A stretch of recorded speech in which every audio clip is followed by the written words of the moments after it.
Now you might be wondering, Spice, what caused you to make this video? And honestly, I don't know what to tell you. Now there's an infamous article within the Stardew Valley community called "Every Stardew Valley Resident Ranked by How Comfortable I Would Be Asking Them for Drugs," which is a very hilarious article someone was actually hired to make. And so I saw that and went, wow, that's funny.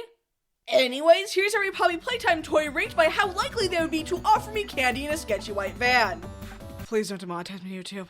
Boogie and his iterations just seem too innately pure. This one is literally an inanimate object with no soul. You might be saying, but wait, how is Boogie Bot less likely to than a weak plastic chain? And to that I say, Boogie is so pure that even an inanimate object is more corrupt than him. Fight me! Dog Day seems to be both an adult and a sensible person. He's the person who would give you the lecture about stranger danger in the first place. Even if we're theoretically doing this during his chase version filled with critters, and the critters in his body forced him to drive a free candy van, his screaming would prevent literally any child from going within 50 feet of that thing. Even if they teamed up to make a monkey chain to reach the pedal, there is no way they'd be able to reach the window to see anything. Plus, they'd probably not be very successful either, given they look far more like a victim of the white van trick, not the perpetrator. First of all, he could do no wrong. And secondly, he is the van. They're too short to reach the pedals even if they wanted to. She wouldn't, not out of principle, but because she genuinely thinks that she's supposed to give out free candy, and there's no way in hell that is her candy! Yarnaby does not have the mental capacity to take care of a goldfish, let alone drive a van. No.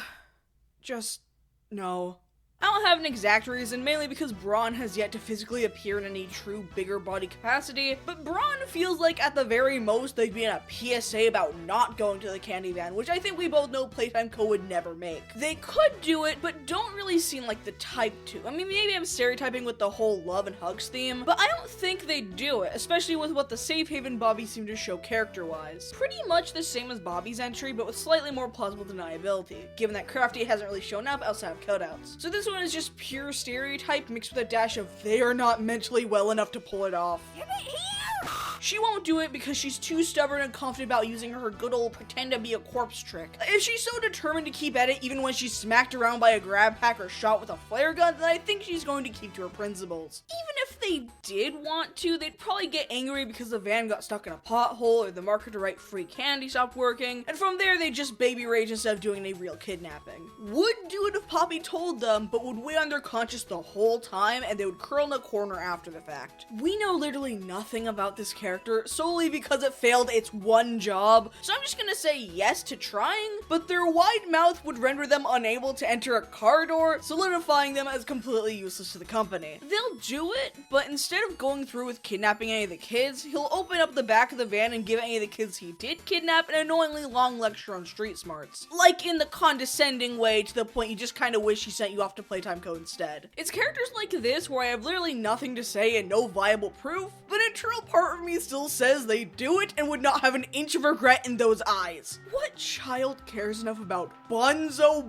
Bunny that they'd go into a white van simply because Bunzo told them to? A natural selection at that point. Paul finally got his revenge on those damn kids all those years later. Just like Yarnaby, they don't have the capacity to drive a van, but unlike Yarnaby, nature finds a way. Lucky for them, their name gives them credibility with the free candy part. Again, I have nothing to base this off of, but they just give the vibe that they would do it gladly. I mean, maybe it's the fact that they look like those non-branded toys you see in crime films that are solely there for the badass detective character to cut open and reveal copious amounts of drugs inside of, while the female character swoons over how smart and sexy they are. Hey kids, want to see some radical kickflips? Just hop in my van! You know, somehow I think the candy is real, but not the kind of candy you're thinking of. Like, how else do you think he was gonna have you jump to the moon with him? They wouldn't even need the free candy part. They just ambush you outside of a McDonald's play place and drag you out into the parking lot and into the back of the van by your t-shirt sleeve. Hell, they'd probably give you a black eye too, even if you didn't resist. Honestly, just give him a van and send him on his way. He'll do it. Playtime Co. did say he obeys extremely well, so the only real caveat is having a person on standby to do the actual talking. If you are a child, she will kidnap you out of maternal instinct because you haven't learned not to follow a free candy van, then clearly you are not in a loving household. If you are not a child, child, run because there's about to be a van going 60 miles per hour in your direction. Brother, one of the main things he's done so far is manipulate a child so hard he became a cult leader. Of course he'd try the free candy trick. Hell, he'll probably do you one better and try the free Bitcoin and bio trick too. This one's another vibes-based one. There's really only one note about this guy, but I do not care. Officers, it's this one. Although Boxy Boo has the intelligence of a dog, he's pretty much trained his entire life to do this exact thing pretty much. Just write free candy on the side, and the only problem you'll really have is trying to get him to not eat the kidnappees. He'll do something similar, but instead of just being lied to and kidnapped, you'll get your candy, but he'll take your liver first and then give you like a Laffy Taffy or some other candy nobody wants. Is he a rock?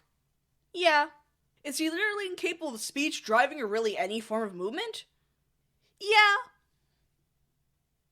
I know that in universe Daisy was deemed too frightening for children, but hear me out. Paint the petals. I heard the kids these days really love Dandy's World. Not only does he have one of the main tools to avoid suspicion literally built into him with the sleeping gas, allowing him to gather more than one kid without risking them alerting one another, but unironically, he's probably been used to kidnap kids before. Also, he is Cat. So anyways, that was all of the toys in Poppy Playtime's chapters 1 through 4, ranked by how likely they would be to offer me candy in a sketchy van. I thought this would be a funny video and typed it overnight shortly after chapter 4 dropped, so I hope you enjoyed it. I'll see you guys around. Bye everyone!